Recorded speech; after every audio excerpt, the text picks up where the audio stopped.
বিশ্বের অর্থনীতিতে বড় ধাক্কা দিতে শুরু করেছে মধ্যপ্রাচ্যের নতুন সংঘাত।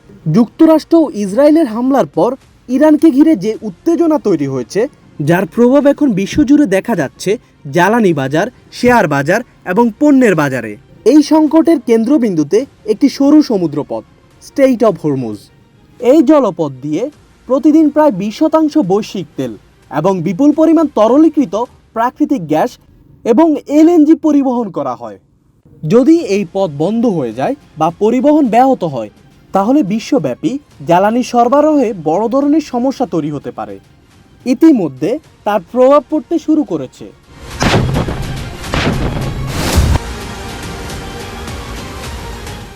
ব্রেন্ট ক্রুড তেলের দাম বেড়ে $80 উপরে পৌঁছেছে, যা কয়েক মাসের মধ্যে সর্বোচ্চ।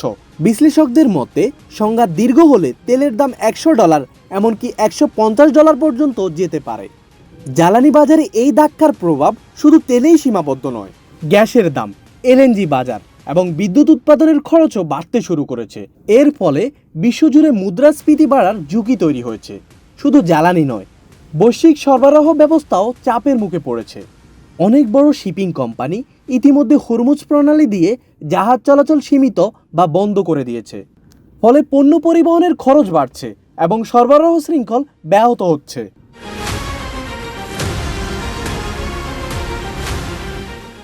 বিশ্লেষকরা বলছেন এর প্রভাব পড়তে পারে খাদ্যপণ্যের বাজারেও, কারণ সার উৎপাদনের অনেক কাঁচামাল এবং কৃষিপণ্যের বড় অংশ এই অঞ্চল দিয়ে পরিবহন করা হয়।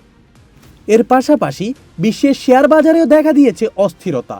বিনিয়োগকারীরা ঝুঁকি কমাতে শেয়ার বিক্রি করে নিরাপদ সম্পদ যেমন স্বর্ণ বা মার্কিন ডলারের দিকে ঝুঁকছেন।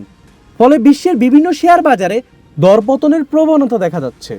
বিশ্লেষকদের মতে যুদ্ধ যদি দীর্ঘস্থায়ী হয়, তাহলে জ্বালানি মূল্য বৃদ্ধি, সরবরাহ সংকট এবং উচ্চ মুদ্রাস্ফীতি মিলিয়ে বৈশ্বিক অর্থনীতি নতুন চাপের মুখে পড়তে পারে।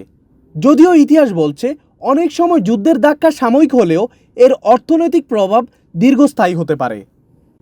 এখন সবচেয়ে বড় প্রশ্ন, এই সংঘাত কতদিন চলবে?